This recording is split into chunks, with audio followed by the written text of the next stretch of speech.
Ski. I said good morning to Ski. What's going on, everybody? It's the Dog Father. I'm your dog coach, your lifestyle coach, kicking free game to y'all, trying to help you guys improve your relationships with your dog. Today's topic is how to get a dog to recall, or how to recall a dog properly. Recall is the ability to call your dog back regardless of circumstances or distractions. Arguably one of the most hardest things to teach a dog, if you were to ask me. So essentially, what you're asking for is for the dog to trade in their freedom to come back to you. And to be honest, that's kind of sort of asking a lot from your four-legged animal. So the number one thing you want to do when you're trying to incorporate recall is stop giving a damn. Stop caring if your dog comes back or not. You know what I do when my dogs go out and they're misbehaving? And I call them, hey, come here. And they don't come. I just say, fuck them. Right. When you're implementing recall, you don't want this to be emotional. You don't want to show any resentment. You don't want to be angry. You want this to be smooth and easy. You want the dog to feel like it's making the decision to come back to you. You don't want to make the dog feel like it has to, because you gave it its freedom already. See what I'm saying? You don't give the dog so much power. And now you want the dog to give it back to you. You want the dog to make this decision on its own. Before we dive into how to recall the dog, let's look at things from a dog's perspective. When you go outside and you see things, you might just see things in 1x. When a dog goes outside, everything is 100x. So you have to understand that outside is like Chuck E. Cheese to dogs. So when you see a squirrel, you might be like, hey, look at that squirrel. While your dog may be like, oh, shit, it's a golden chicken. Oh, my God. Right. When you see a cat, you just be like, hey, it's a cat. When a dog see a cat, his eyes get big. He start drooling out the mouth. And, if that dog messes around and catches that cat, the dog going to start acting bougie on you. The next day he wakes up, you're going to be like, hey, Benny, come on, let's go for a walk. Benny going to be like, huh, don't talk to me. My name is Benjamin. I call the cat. I'm a big dog now. Right. So, or when you take your dog outside and your dog starts rolling around the grass, starts making love to grass, eating the grass, you might think it's just grass. Your dog's like, man, this is chocolate fudge. So we have to understand that outside is Chuck E. Cheese for dogs. And it's so much fun. Things that we think is just boring and plain that we're used to is 100x. So we have to take that in consideration when we're practicing recall and understand this. So sometimes we get frustrated when a dog doesn't want to listen to us because it got his nose in the ground and it's smelling hard. You understand that this dog is probably picking up on 100 different scents that you can't pick up on. And that's why it's doing it. So what can you do to grab your dog's attention? Well, what I like to do is I like to come up with fun ways, interactive games with my dog whenever I'm outside with them off leash. The first thing you need to do is build a bond with the dog. Find a way to be interactive with the dog. So me personally, I like to turn everything into a game or a team bonding activity. I don't call it training. So when I'm practicing recall and I'm trying to work on our recall, what I'll do is I'll play a game of fetch and go hide. So I'll throw a stick and I'll go run in the woods and I'll start calling. And I'll make the dog try to come find me. So when the dog gets the stick, it turns around and sees that I'm gone and it has to come find me. Things like this will be fun for you and the dog will have a positive experience with you, which is essentially what you want, because this will help enforce the dog to want to come back to you every time you call.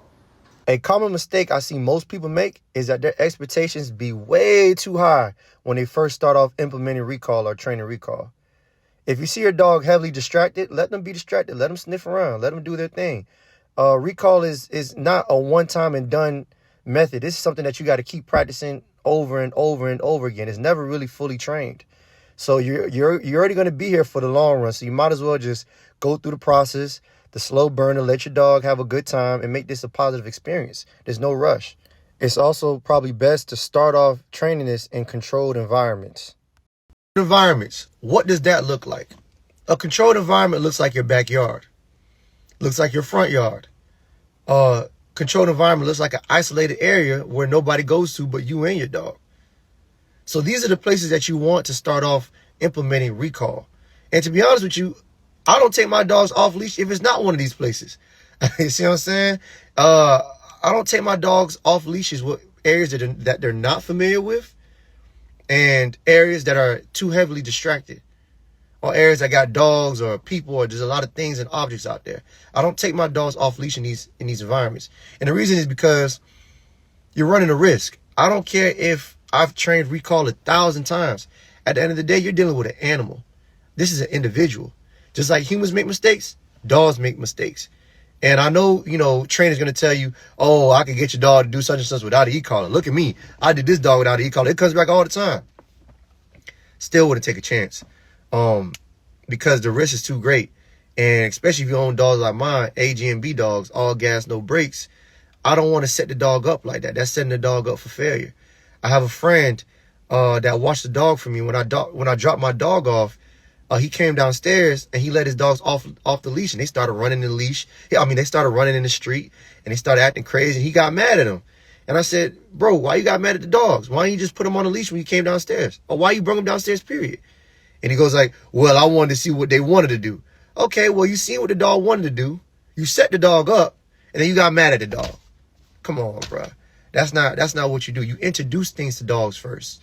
Because what dogs like to do in unfamiliar areas or areas that they never had their freedom in is they like to scope out the area. They like to put their nose to the ground. They like to piss, mark their territories. There's a lot of things that's going on, and you're the last thing on your dog's mind in the unfamiliar area. They got a job to do. See what I'm saying? Which is mark their territory and get familiar with the area. Because they got to know what kind of animals out here. They got to know what's been out here. They got to know what's out here. They don't see like how we see. So I get to see an enemy for maybe 10, 100, from 100 feet, however good your eyesight is away. A dog can't see like that. Everything black and white or gray, whatever color they see, and it's not that clear. So they got to smell. They see with their nose. Right. So I don't take my dogs off leash in unfamiliar areas. What we'll do is we'll go ahead and on leash, we'll walk the area together, and then over time we'll progress to taking the collar off. So that's the things that you guys are not knowing. When you watch a trainer online, they're not taking their dog off leash in areas that they're not familiar with. This is a place that they routinely went to over and over and over again, and the dog got essentially bored of this area, and now they're able to grab their dog's attention. That's what's going on with controlled environments. Anyways, and the last thing, I know you're not gonna like this one, but get your dog an e-collar. Yeah. That's my last advice on that. I'll be dropping another video on that, but like I said, me personally, I had experiences where I took a chance and I paid the consequences for it. And I know a lot of y'all believe a lot in training, which is good. I do promote training, but I still don't promote taking the risk. You see what I'm saying? So if you're a person that likes to have your dog off leash, or you like to go out in the woods and stuff like how I do, I do recommend getting the e-collar. Other than that, you guys have a good one and take care of them dogs.